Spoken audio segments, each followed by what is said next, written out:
યાદ નથી રહેતું તો જુઓ વંદે ગુજરાતનો આ અહેવાલ. ખુશ રહેવાનો સૌથી આસાન અને સટીક ઇલાજ છે હાસ્ય. ઘણા સંશોધનમાં સાબિત થયું છે કે ખુલીને અને મન મૂકીને હસવું એ ટેન્શન દૂર કરવાનો એક સચોટ ઉપાય છે. પરીક્ષા અને ભવિષ્યની ચિંતામાં ઘણા વિદ્યાર્થીઓ તણાવના શિકાર બની જતા હોય છે. પરીક્ષાના સમય દરમિયાન મોઢા પરથી હાસ્ય પણ ગાયબ થઈ જતું હોય છે અને તણાવ હાવી થઈ જતો હોય છે. એની સીધી અસર પરિણામ ઉપર જોવા મળે છે. ત્યારે વિદ્યાર્થીને ન કરવાનું પણ તેઓ કરી બેસે છે. તણાવ દૂર કરવા માટે સુરતની સ્કૂલમાં વિદ્યાર્થીઓ માટે હાસ્ય દરબારનું ખાસ આયોજન કરવામાં આવ્યું હતું અને પરીક્ષા સમયે વિદ્યાર્થીઓએ કેવી રીતે તણાવથી બચવા માટેના નવા પ્રયોગ કરીને પણ બતાવવામાં આવ્યા હતા. તો જુઓ વંદે ગુજરાતનો અહેવાલ.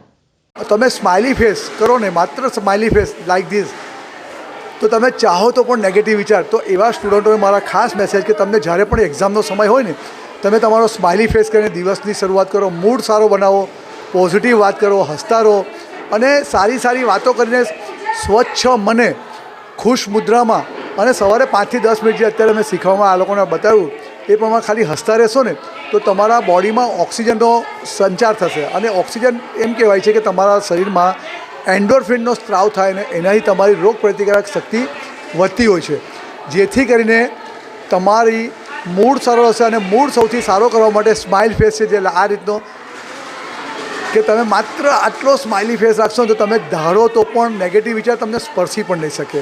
તમે વિચાર કરવાની કોશિશ કરજો, આ રીતે ફેસ રાખજો વિદ્યાર્થી મિત્રો, માત્ર આટલો. અને કોશિશ કરો, જો નહીં કરી શકો તમને 1% પણ આ એક સ્માઇલી મુદ્રા એવી છે કે તમે જેવું ફેસ અહીંયા કરો છો ને તરત તમારું માઇન્ડ તમારા 100% તમારા અંડર કંટ્રોલ આવી જાય છે. એટલે આ એક કુદરતે આપણી આ મનુષ્યને અદ્ભુત શક્તિ છે, અદ્ભુત પાવર છે. એટલે સ્માઇલી, હસતા રહો, મસ્ત રહો અને સારી રીતે તમારી ટેસ્ટ એક્ઝામ આપતા રહો.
જે માહોલ ચાલે છે આજકાલ કે બહુ બધા સ્ટ્રેસમાં રહે છે અને બોર્ડ્સને બહુ એ લોકોના મગજ પર હાવી કરી લે છે અને એના થકી પછી ટેન્શનમાં આવીને નહીં ભરવાના પગલાં ભરી દે છે. તો આ વખતે મેં વિચાર્યું કે બચ્ચાઓને થોડું સ્ટ્રેસ ફ્રી રહે અને થોડી એ લોકોને થેરેપી જે કહે છે સ્માઇલિંગ ઓર લાફ્ટર થેરેપી મળે, સો દેટ એ લોકોના બોર્ડ્સ માટે પ્રિપેરેશન માટે પણ એ લોકો હેપી રહે. કારણ કે હેપી માઇન્ડ હશે તો જ એ લોકો હેપીલી પરફોર્મ કરી શકશે બોર્ડમાં. એટલે આ વખતે અમે ડિફરન્ટ વિચાર્યું ફેરવેલ કરવાનું, જેમાં અમે સર જે અમારા છે મિસ્ટર કમલેશ મસાલાવાલા ઇન્ટરનેશનલ ફાયદો થશે કદાચ.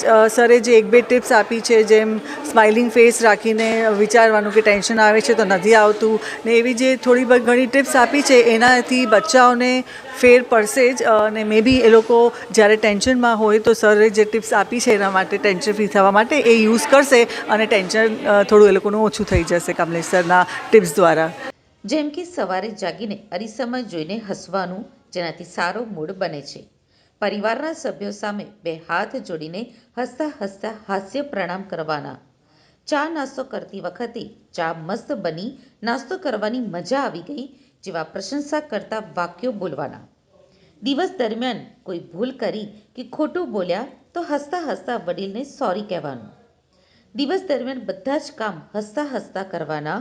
પુસ્તક ઉંચકતા, ખાતા પીતા કે રાત્રે સૂતી વખતે પરીક્ષામાં સારું પેપર લખીશ અને સારા માર્ક્સથી પાસ થઈશ એવા પોઝિટિવ વિચાર કરતા રહેવા અને હસતા ચહેરા સાથે પથારીમાં પડવું, જેથી સવાર પણ સકારાત્મક ઉગે. સ્ટાર્ટિંગમાં જ્યારે લાફ્ટર થેરેપી સ્ટાર્ટ થઈ હતી ને ત્યારે તો એવું લાગતું હતું કે આ કંઈક કામની વસ્તુ નથી, પણ જેમ જ સરે થોડુંક આગળ અલગ ટેકનિક શીખવાડી કે અલગ અલગ રીતના અલગ લાફિંગ્સ હોય છે, એનાથી માઇન્ડમાં સ્ટ્રેસ લેવલ બહુ જ ઓછું થાય છે. જે ભણવાનું પ્રેશર હોય છે, હું સાયન્સ સ્ટુડન્ટ છું તો મને છે ને મારી પર ભણવાનું પ્રેશર ઘણું હતું કે બોર્ડ્સ છે, મારે એક્ઝામ્સ દેવાની છે મોટી, પણ જે રીતે લાફ્ટર થેરેપી સ્ટાર્ટ થઈ ને મારા માઇન્ડમાંથી ને સ્ટ્રેસ લેવલ ટેન્શન આમ કમ થતું હતું. એટલે આપણે જ્યારે હસીએ છીએ ને આપણે બીજી બધી વસ્તુ ભૂલી જઈએ છીએ કે ટેન્શન છે, આ છે, અને આપણું માઇન્ડ ફ્રેશ થઈ જાય છે. એટલે લાફિંગ થેરપી છે ને બહુ ઇમ્પોર્ટન્ટ છે આપણા લાઈફ માટે. અને આ મેં હમણાં સાંભળ્યું એટલે નહીં, મને ફીલ થયું છે હાલમાં કે લાફિંગ થેરપી છે ને લાઈફમાં હોવી જોઈએ. દિવસના ખાલી 10 જ મિનિટ માઇન્ડ છે ને ફ્રેશ થઈ જાય છે આ વસ્તુથી. લાફ્ટર થેરાપીથી સ્ટ્રેસ દૂર થાય છે એ વસ્તુ તો 100%ની વાત છે. કેમ કે ઘણી વખત એવું થાય કે છે ને સ્ટુડન્ટ્સના માઇન્ડમાં ઓવર થિંકિંગ ચાલ્યા કરે. ઘણી વખત એવું થાય કે પેલું વધારે પડતા એવા વિચારો ચાલ્યા કરે જેનાથી માઇન્ડ જે આપણું ફોકસ છે એનાથી ડાયવર્ટ થઈ જાય. એવું ખરેખર આ લાફ્ટર થેરાપી યુઝ કરવાથી નથી થતું ને. એટલીસ્ટ આપણા ગોલ ઉપર ફોકસ થાય છે કે ના હસી લીધું ને થોડીક વાર હસી મજાક થઈ ગયું, હવે બધી વસ્તુ સાઈડમાં મૂકીને આપણે આપણા કામ ઉપર ફોકસ કરીએ. અને ખરેખર સ્ટડીમાં બી સેમ જ છે. હવે સમટાઈમ્સ એવું થાય છે કે છે ને સ્ટુડન્ટ્સની બી ભૂલ ના હોય. હવે ટીચર્સ શુડ બી લાઈક કે સ્ટુડન્ટ્સને થોડું ઘણું હસી મજાક કરાવે, થોડું ઘણું ભણાવે તો એટલીસ્ટ એ લોકોની અંદર પેલું મોટિવ ક્લિયર રહે કે ના ભણવા સાથે થોડું ઘણું હસી મજાક થાય છે ને તો હવે આપણે ભણી બી લઈએ, બરાબર. પેલું કોન્સ્ટન્ટ સિરિયસનેસ ઘણી વખત સ્ટુડન્ટના સ્ટ્રેસનું કારણ બી બની જાય. તો હા, એ છે કે લાફ્ટર थेरेपी खरेखर बहुत વધારે हेल्पफुल है एक स्टूडेंट की लाइफ में तो घणું બધું हेल्पफुल. बहुत ही अच्छा था. एक्चुअली मैं जब आई थी यहाँ पे तो थोड़ा सा स्ट्रेस हो रहा था कि स्टेज में चढ़ूँगी अभी किस तरह से होगा. बट जब हम लोग को लाफ्टर थेरेपी करवाया तो थोड़ा सा यानी मन में बोल रहे थे कि हाँ laughter is the best medicine, पर मन में हो रहा था कि ये सच में फ़ायदेमंद होगा कि नहीं होगा.